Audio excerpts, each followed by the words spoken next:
What we're seeing here is a fire whirl, which is quite commonly associated with bushfires, particularly bushfires that are burning in long unburnt vegetation under warm, windy, dry conditions, such as the situation here. What happens is the fire creates sufficient energy to drive columns of air rapidly up into the atmosphere, and as these columns of air ascend into the atmosphere, the wind or an obstacle can cause them to spin, a bit like a tornado or a hurricane, but on a much, much smaller scale.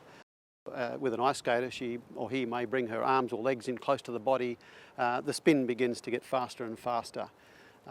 These fire whirls can generate wind speeds of up to 150, 160 kilometres per hour, and they can reach up into the sky as far as 2,000 or 3,000 feet.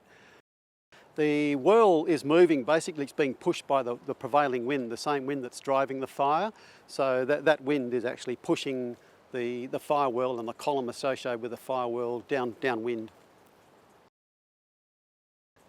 The fire whirl is essentially hot, very, very hot air.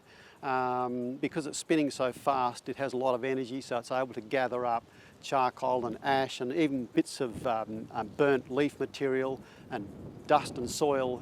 It collects it up and takes it up into the plume, a bit like a dust storm or a willy would. In some situations, if there is a sufficient amount of unburnt flammable gas, it can actually convert that into flame. So you'll actually see flames climbing up into the fire whirl as well. And they can be quite dangerous to firefighters or provide difficulties for firefighters, particularly if they pick up pieces of burning material. They can transport those downstream and start new fires.